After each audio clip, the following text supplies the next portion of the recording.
Azamu popote, Azamu popote, wanangwe, Azamu naipenda, usifikiri utani, ingekuwa embe dodo, ningeila na majani. Azamu naipenda wewe. Hiyo ndio raha ya kupenda timu ambayo haujarithi. Umependa ukiwa na akili timamu. Timu ambayo hujarithi, umeipenda timu ukiwa na akili timamu, ndio unaweza kuthubutu na kusema unaipenda, kwa sababu ulithubutu kuipenda wewe mwenyewe ukiwa na akili timamu. Hiyo ndio sifa ya binadamu. Wewe unajua sheria ya Tanzania, binadamu mtu anaweza kufanya mauzo kwa mwili.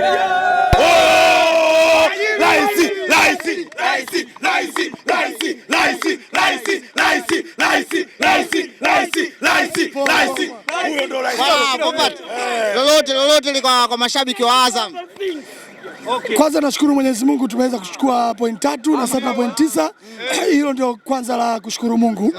Lakini tunatoa shukrani nyingi kwa mashabiki wetu wote waliojitokeza leo kutupa sapoti, wa hapa Zanzibar na wa Dar es Salaam, lakini pia wa Tanzania wote kwa ujumla.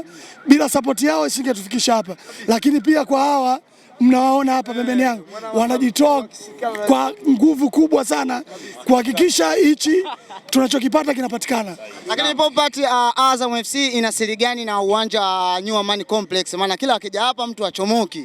Sisi hata ingekuwa Chamazi pia, kama ungekuwa uwanja wetu umekidhi vile vigezo, pia tungekuwa tunachukua 3 kule. Lakini kwa sababu tumeanza na hapa Amani, Mwenyezi Mungu atufungulia njia hapa Amani.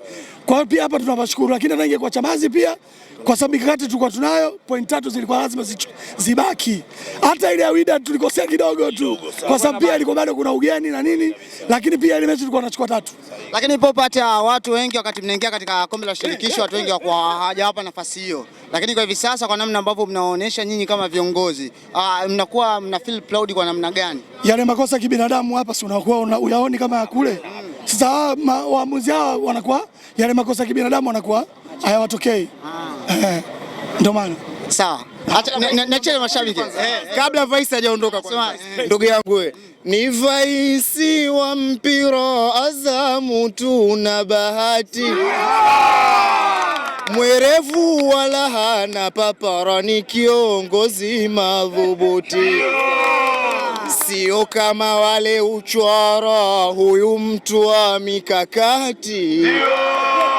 Huyu siye mwingine, mwite Abdulkarim Popati. Bwana, shukrani sana.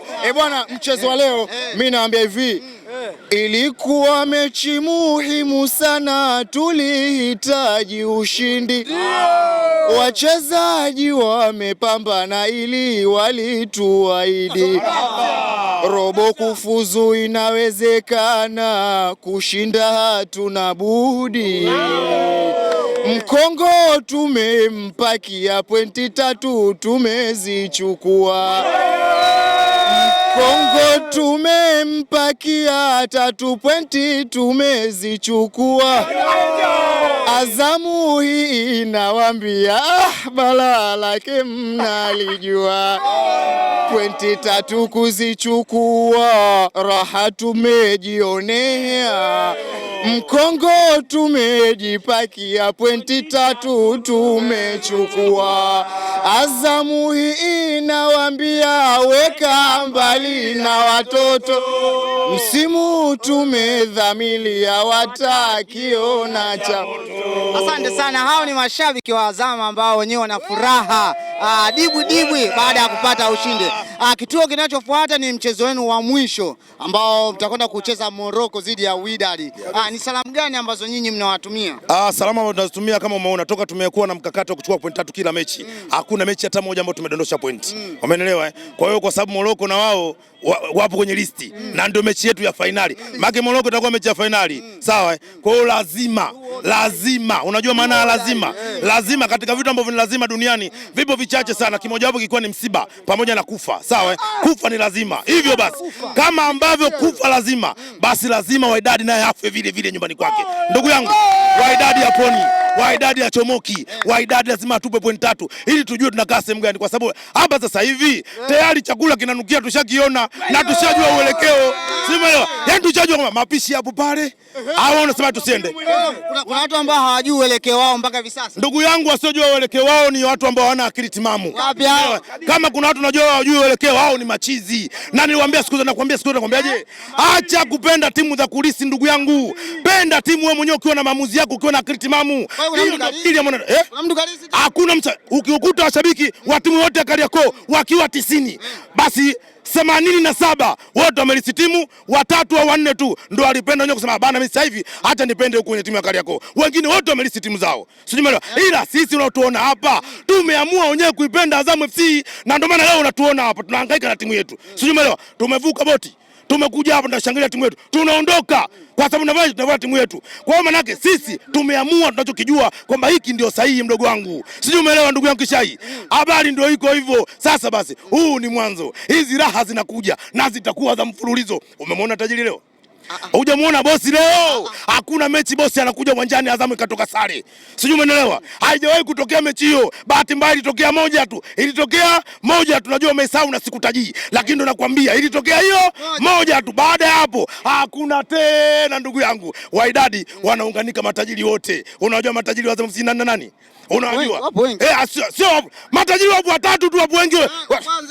Kwanza Abubakari mwenyewe Kipeme bosi tajiri kabisa, hajawahi kulia kwenye mitandao ya kijamii.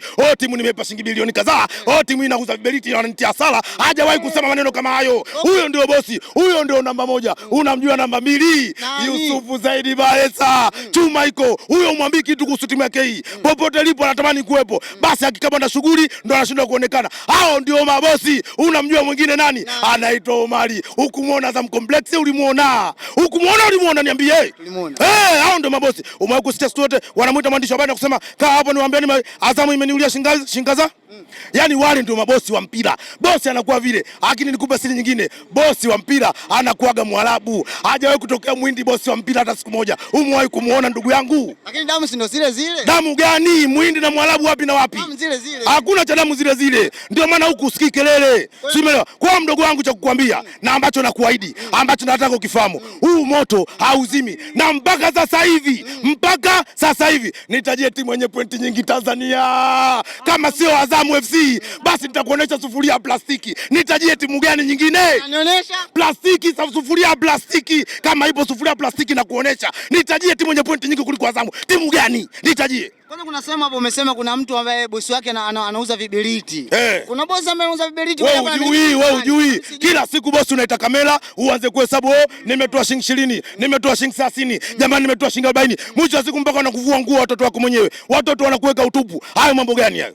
Huo mpira uko hivyo. Bosi huyo, nani anaweza kusema kuleta nyoko kwa huyo? Hakuna. Kwa sababu yeye bosi manake umeanzisha kitu kimekuwa Azam FC sasa hivi ni miongoni mwa timu kubwa kabisa Afrika Mashariki na Kati, sio Tanzania peke yake. Hapa Tanzania pana tushinda sehemu hii. Ligi wanachezesha kina Tatu Malogo wakiwa wameagizwa. Shida ndio iko hapo. Hapo ndio penye matatizo. Akija Tatu Malogo na filimbi yake anapuliza mpira anavyotaka yeye kwa sababu ameagizwa na mtu fulani. Hapo leo mechi hiyo Azam na Namungo, mechi hiyo itoke sare. Ila umeona shughuli hiyo hapo. Hizi pointi ngapi sasa hivi? Pointi 9. Kwenye timu za Tanzania nani anazo? Umeelewa sijui. Kwa hiyo usisikie maneno ya watu bwana. Wewe vipi bwana? Azam FC timu bora, bidhaa bora, mabosi tunao, usafiri bora, mashabiki bora na kila kitu tunacho. Yapi huko? Angola. Kulikuwa na mechi. Matokeo yanasemaje? Kwani timu za taifa za Tanzania timu ya taifa nchi iko moja tu ambayo ndio inatoa wachezaji wengi kwenye national team.